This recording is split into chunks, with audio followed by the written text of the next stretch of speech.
Margaret had always known she was different and not in the way most young women might hope to be. The morning sun cast long shadows across the dusty main street of Cedar Falls as she hurried toward the general store with her shawl pulled tight. Around her shoulders, the whispers followed her everywhere she went like autumn leaves caught in an endless wind. She had grown up hearing the cruel words spoken just loud enough for her to catch them. The women at church social gatherings would glance her way and shake their heads with that particular look of disapproval, reserved for things they deemed improper. Her figure had developed early and generously, causing her nothing but shame and heartache in a town where modesty was measured by how little attention a woman drew to herself. At 23, Margaret had resigned herself to a life of solitude. She worked as a seamstress from her small cabin on the outskirts of town, taking in mending and alterations for the ladies who would hire her services while keeping their distance from her person. Her mother had passed when she was 17, and her father had never quite known what to do with a daughter who seemed to draw stares wherever she went. The general store bell chimed softly as she entered, and immediately she felt the familiar weight of eyes upon her. Mrs. Henderson, behind the counter, offered a tight smile that never quite reached her eyes, while the two other customers in the store seemed to find sudden interest. In studying the floorboards, Margaret moved quickly through her shopping, gathering the few supplies she needed and counting out her coins with practiced efficiency. As she prepared to leave with her small bundle, a commotion outside caught everyone's attention. Through the window, they could see a horse and rider approaching at a dangerous speed. The animal was clearly spooked, and the rider seemed to be struggling to maintain control. Margaret watched along with the others as the horse reared up, throwing its rider hard to the ground before bolting down the street. Without thinking, Margaret rushed outside. Her shawl fell away as she knelt beside the fallen man who lay motionless in the dusty street. Blood trickled from a cut on his forehead, and his breathing was shallow but steady. She pressed her handkerchief to the wound and called for someone to fetch the doctor.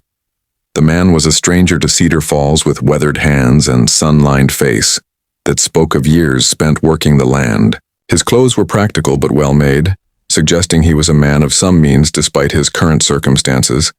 As Margaret tended to him, she noticed his horse had returned and stood nearby, as if concerned for its master. Dr. Morrison arrived quickly, and together they managed to get the injured man to the doctor's office. The stranger remained unconscious for nearly an hour, while Margaret waited in the outer room. She had stayed not out of curiosity, but from a genuine concern that had surprised even herself. When he finally stirred, the first thing he saw was her face looking down at him with worried eyes.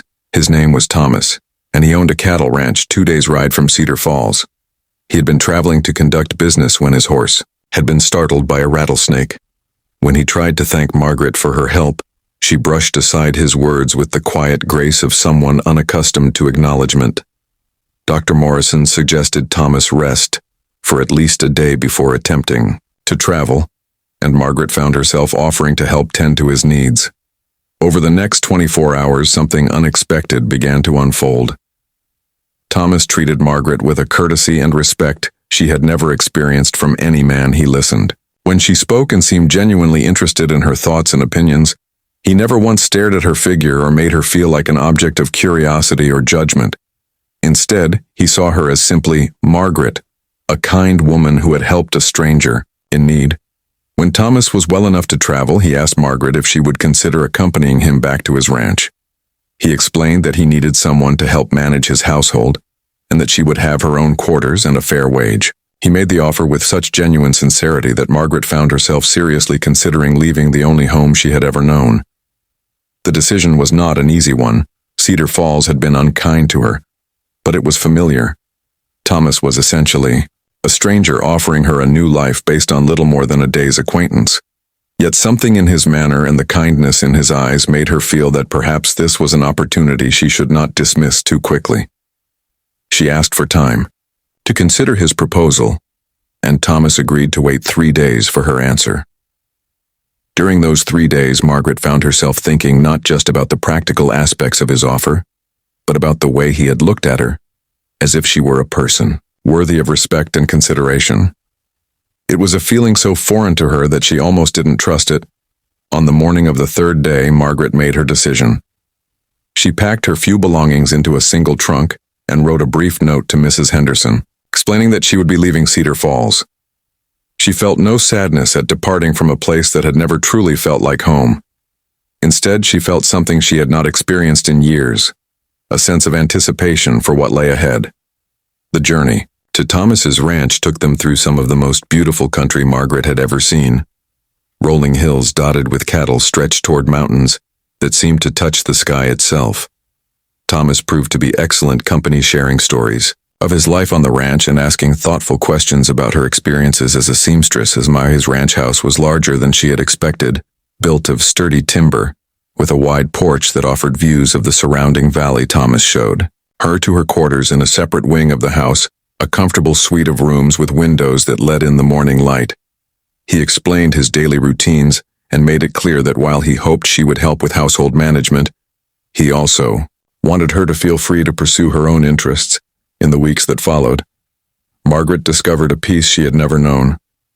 The ranch hands treated her with respectful friendliness, and Thomas continued to show her the same courtesy he had from the beginning.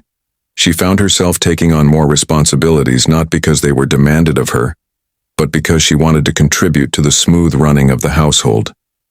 Thomas had a small library and encouraged her to borrow any books that interested her. In the evenings, they would often sit on the porch talking about what they had read or sharing memories of their past lives. Margaret learned that Thomas had lost his wife 5 years earlier and had been managing the ranch alone. Since then, he spoke of her with love and respect, but without the bitter sadness that might have made Margaret feel like an unwelcome replacement. As autumn turned to winter, Margaret realized that something precious was growing between them. It was not the passionate romance of youth, but something deeper and more enduring, built on mutual respect and genuine affection. Thomas seemed to value her opinions and often sought her advice on matters both large and small. She found herself looking forward to their conversations and feeling a contentment that had been absent from her life for so long. One evening, as they sat by the fire, Thomas asked her about her life in Cedar Falls. She found herself sharing stories she had never told anyone, about the loneliness and shame she had carried for so many years. Thomas listened without judgment, offering comfort when her voice broke and gentle encouragement when she struggled to find words. When she finished speaking, Thomas was quiet for a long moment.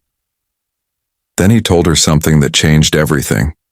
He said that from the moment he had first seen her kneeling in the dusty street tending to his injuries, he had recognized something rare and beautiful. A woman with a generous heart, who thought first of others and never of herself.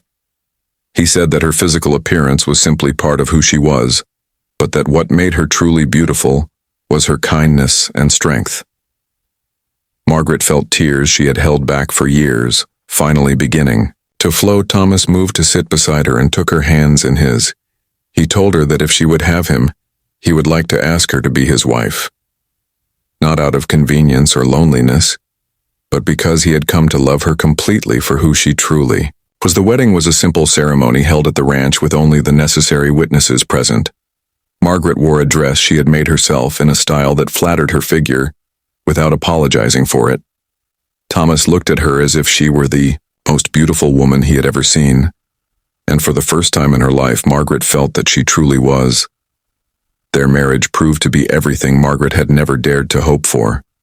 Thomas was a gentle and considerate husband who made her feel cherished and valued. They worked together to build a life that satisfied them both, with Margaret taking on increasing responsibility for the ranch's business affairs while continuing to pursue her love of sewing and reading. When visitors came to the ranch, they were struck by the obvious affection and respect between Thomas and Margaret. Nobody ever made cruel comments about her appearance, partly because Thomas would not have tolerated it, but mostly because it was clear that she was a woman who was deeply loved and knew her own worth. Years passed, and Margaret often found herself thinking about the young woman she had been in Cedar Falls, so consumed with shame about her body that she had almost missed the chance for real happiness. She had learned that true beauty came not from meeting other people's expectations, but from being authentic and kind, that real love saw past surface appearances to the heart of who a person